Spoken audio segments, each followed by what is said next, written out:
এখন আল্লাহর দেয়া সম্মানের জায়গায় থাকতে হলে মানব কল্যাণ এক নাম্বার দায়িত্ব। কুনতুম খায়রা উম্মাহ উখরিজাত লিন্নাস, মানুষের কল্যাণ করতে হবে। ও বন্ধু, একজন মানুষকে অন্যায় থেকে ফিরাইলে, সৎ কাজ করাইলে ওই লোকটা জান্নাতমুখী হবে। আর আল্লাহর কোন বান্দা যদি আমার উসিলায় জান্নাত পায়, এর চেয়ে বড় কল্যাণ আর হতে পারে না। আচ্ছা, আপনাদের এলাকায় কোনো গরিব মানুষ যার থাকার জন্য ভালো ঘর নাই, তাকে যদি আমি একটা দোতলা বিল্ডিং বানায়া দেই, আপনাদের এলাকায় একজন গরিব রিকশাওয়ালা ভাড়া রিকশা চালায়, আমার ভাই যদি তাকে একটা সিএনজি কিনে দেয়, তাহলে মানুষ বলবে সে বড় উপকারী, ঠিক না? আরে বড় উপকারী রে, বড় ভালো মানুষ। দেখেন বন্ধু, আমি একটা দোতলা একতলা বিল্ডিং বানায়া দিলাম, ওই ভাই একটা সিএনজি বানায়া দিল, কিনে দিল, এতে আপনি বললেন বড় উপকার করলো।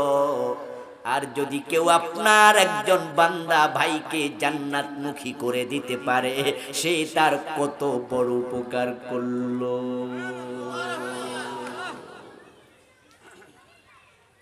মানব কল্যাণ বড় ইবাদত। যে ব্যক্তি মানুষের কল্যাণ করে, আল্লাহর হাবিব সাল্লাল্লাহু আলাইহি ওয়াসাল্লাম বলছেন, মানব কল্যাণে কি রেজাল্ট শোনো। দাখালতুল জান্নাহ ওয়া রাআইতু রাজুলান ইয়াতাকাল্লাবু ফিহা, আমি জান্নাতে ঢুকেছি। কথা বলে কারা ভাই, দেখেন তো একটু। আল্লাহর হাবিব বলেন, আমি জান্নাতে ঢুকেছি, জান্নাতে ঢুকে দেখি আল্লাহর এক বান্দার জন্য পুরা জান্নাত অবারিত, উন্মুক্ত। আমি যেখানে যাই তার সাথে দেখা হয়। ফেরদাউসে গেলাম, দেখি সে ওখানে আছে। খুলদে গেলাম, সেখানে আছে। নাঈমে গেলাম, সেখানে আছে। দারুল করারে গেলাম, দারুল মাকামে গেলাম, সেখানে পাই। আমি তাকে সব জান্নাতে যেখানে যাই সাক্ষাৎ তার সাথে হয়ে যায়। মনে মনে ভাবলাম, এই বেটার জন্য আল্লাহ সব জান্নাতের দরজা খুলে দিছে। এমন কি নেক আমল করেছে আমার জানা বড় দরকার। আমার উম্মতরেও আমি এই নেক আমলটা শিখাবো, তারা যেন এইভাবে পুরা জান্নাত খোলা পায়। ইন্না ফিল জান্নাতে মিআতা দারাজা, জান্নাতের মাঝে দরজা আছে 8টা। ইন্না ফিল জান্নাতি মিআতা দারাজা, জান্নাতে আছে 100 স্তর। কিন্তু জান্নাতে প্রবেশের জন্য ইন্না ফিল জান্নাতে সামানিয়াতা আবওয়াব, দরজা থাকবে 8টা। আল্লাহর হাবিব বললেন, একদিন 8টা দরজায় 8 জন ফেরেশতা দাঁড়ায়া 8টা গুণের নাম উল্লেখ করে মানুষের ডাকবে, এই গুণওয়ালাই জান্নাতে ঢোকো, ওই গুণওয়ালাই জান্নাতে ঢোকো, এই দরজা দিয়ে ঢোকো। মিনহা বাবুন ইউসাম্মার রায়্যান লা ইয়াদখুলুহু ইল্লা সাইমুন, যারা রোজাওয়ালা তাদের জন্য আলাদা দরজা থাকবে, এটার নাম হবে রায়্যান। এইভাবে এক এক দরজার এক এক নাম, এক এক আমলওয়ালা ওই দরজা দিয়ে ঢুকবে, ফেরেশতা তাদেরকে ডাকবে। বিশ্বনবী হাদিস বলার পর আবু বকর সিদ্দিক প্রশ্ন করতেছে, ইয়া রাসূলুল্লাহ, ঠিক 8 দরজার ফেরেশতাই সবাই ডাকবে একটা ব্যক্তিকে, যে ব্যক্তির মাঝে সব আমল একসাথে আছে, এমন কোন উম্মত সৌভাগ্যবান থাকবে নাকি? রাসূল বলেন, হ্যাঁ, সেই লোকটা হবে তুমি আবু বকর।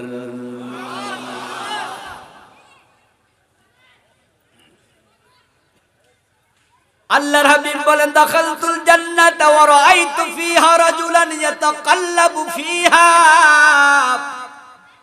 আমি দেখি সব জান্নাতে লোকটা হাঁটে। জিজ্ঞাসা করলাম, জিবরিল, এই লোকটার ব্যাপারে আমার একটু বলুন তো, সে এমন কি নেক আমল করেছে জান্নাতের মাঝে ঘুরে বেড়াচ্ছে, আমাকে একটু বলুন তো। তখন জিবরিল আমিন বলেন, দাখালাল জান্নাতা ফি শাজারাতিন কাতাহা তুদিন নাস আন যাহারিত তারিক, সিদ্দিক, ও আল্লাহর রাসূল শুনুন, অনেক বড় বেশি নেক আমল করার কারণে সব জান্নাত তার জন্য খুলে দেয়া হয়েছে তা নয়, বরং তার উপর আল্লাহ খুশি হয়ে সব খুলে দেওয়ার পিছনে একটা আমল, সেটা হলো রাস্তায় চলাচলের পথে একটা গাছ ছিল। যারা রাতের বেলায় চলতো, অপরিচিত পথিক রাস্তার মোড়ে গাছটায় আয়সা ধাক্কা খেত, ব্যথা পেত, ওই আল্লাহর বান্দা একদিন সিদ্ধান্ত নিল মানুষের উপকার করব, পথিক যেন ব্যথা না পায়। ওই মোটা গাছ সে নিজে অনেক কষ্ট করে করে কেটে রাস্তাটা ফ্রি করে দিয়েছে। আল্লাহ খুশি হইয়া পুরা জান্নাত খুলে দিয়েছে।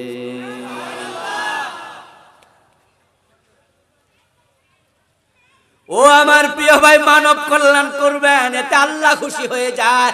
আল্লাহ আপনাকে ব্যক্তিগত স্বার্থে বানায় নাই, আল্লাহর কোনো স্বার্থ নাই।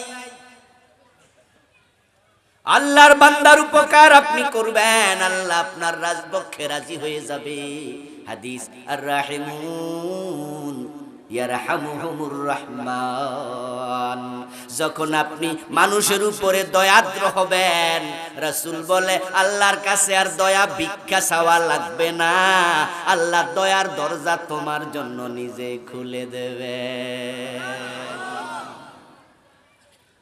তাই বিশ্বনবী বলেন, ইরহামু মান ফিল আরদ ইয়ারহামকুম মান ফিস সামা। ও দুনিয়ার মানুষেরা, আল্লাহর শ্রেষ্ঠ মাখলুক শোনো, তুমি যারা আছে তাদের প্রতি তুমি দয়া দেখাও, দয়া চাওয়া লাগবে না, আকাশওয়ালা তোমার জন্য দয়ার সাগর নিয়ে দৌড় মারবে। ও আমার ভাইয়েরা, ওই নিকৃষ্ট মাখলুক কুকুর পিপাসায় কাতর, একজন চরিত্রহীনা নারী তার পাশ দিয়ে যাচ্ছে, মরুদ্যান মরুভূমিতে ছোট ছোট কূপ আছে মাঝে মাঝে। ওই মহিলা দেখলো কুকুর পিপাসায় জিহ্বা বের করে হাঁপাচ্ছে, উনি উনার গায়ের ওড়নাটা খুললো, পায়ের মাঝে ছিল চামড়ার মোজা, খুলে ওড়নার সাথে বেঁধে কুয়াতে ফেললো, একটু পানি উঠলো, ওই পানিটা কুকুরের মুখে দিল, কুকুরটা পিপাসার কাতরতা থেকে বেঁচে গেল। আল্লাহ খুশি হইয়া ওই মহিলার জীবনের সব গুনাহ মাফ করে দিল। আর মানুষ তো সৃষ্টির মাঝে সেরা, এই জন্য মানব কল্যাণ করবেন, সুযোগ পাইলে মানুষের উপকার করবেন। হাসরের দিন বলিবেন, খোদা হে আদম সন্তান, তুমি মোর সেবা করো নাই যবে সিনু রোগে অজ্ঞান। বলিবে মানুষ, হে প্রভু করো তার, আমরা কেমনে লইব তোমার পরিচর্যার ভার। বলিবেন, খোদা দেখুনি মানুষ কেঁদেছে রোগের ঘরে, তারি শুশ্রূষা করিলে তুমি সেতায় পাইতে মোরে। ক্লাস 3-4 হয়তো কবিতাটা পড়েছিলাম। আমার ভাইয়েরা, আমাদের ছাত্র জীবনে আমরা পড়েছি এই কবিতা, মুখস্থ করেছি, এখনো মনে আছে। ভেবেছিলাম কোন কবি লিখেছে, কবিরা তো কত কিছুই লিখে, কিন্তু যখন কামেল ক্লাসে বুখারীটা খতম করছিলাম, আলহামদুলিল্লাহ আমরা ফার্স্ট থেকে লাস্ট পুরাটা ক্লাসে খতম করেছি, আলহামদুলিল্লাহ। খতম করতে গিয়ে দেখি এটা হাদিসে কুদসি, এটা হাদিসে কুদসি, সহিহ বুখারীর হাদিস, এটা আমার আল্লাহর কথা, রাসূলের হাদিস। হাসরের দিন আল্লাহ ডেকে বলবে, ও বান্দা, আমি অসুস্থ ছিলাম, কেন আমার সেবা করলা না? আজকে আমার কাছে জান্নাত কেন চাও? আমি ক্ষুধার্ত ছিলাম, কেন খাবার দিলা না? আমার কাছে জান্নাত কেন চাও? আমি পিপাসিত ছিলাম, কেন পানি দিলা না? আমার কাছে জান্নাত কিভাবে চাও? বান্দা বলবে, প্রভু এটা কিভাবে সম্ভব? আমরা আপনারে পানি খাওয়াবো কেমনে? আল্লাহ বলবেন, পিপাসিত মানুষটা পানি চেয়েছিল, তাকে পানি খাওয়ালে আমারে খাওয়ানো হতো। ওই ক্ষুধার্ত ফকিরটা খাবার চেয়েছিল, তাকে দিলে আমাকে দেয়া হতো। সহিহ বুখারীতে আছে, ক্বালান নবিয়্যু সাল্লাল্লাহু আলাইহি ওয়াসাল্লাম, মান তাসাদদাকা বিআদলি তামারাতিন মিন কাসাবিন তাইয়্যিব ফাইন্নাল্লাহা ইয়াতাকাব্বালুহা বিয়ামিনিহি।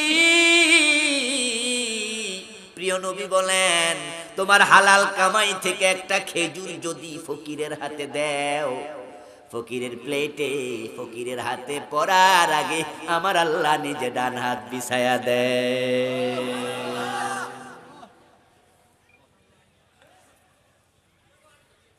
ও বন্ধু, মানব সেবার চেয়ে বড় সেবা নাই। ইন্নাল্লাহ ফি আউনিল আবদি মা দামাল আবদু ফি আউনি আখিহি। হাদিস, আপনি যদি আপনার কোন ভাইয়ের খেদমতে থাকেন, সেবা করতে থাকেন, তার বিপদে দৌড়াইয়া যান, আল্লাহকে আপনি ডাকা লাগবে না। আমার রাসূল বলেন, তোমার বিপদে আল্লাহ নিজ থেকে দৌড়াইয়া আসবে। মানুষের দোষ গোপন করলে আল্লাহ আপনার দোষ কিয়ামতে গোপন করবে। মানুষের বিপদ আপনি সরাইয়া দেবেন, রাসূল বলেন কিয়ামতের দিন তোমার বিপদ আল্লাহ নিজ দায়িত্বে সরাইয়া।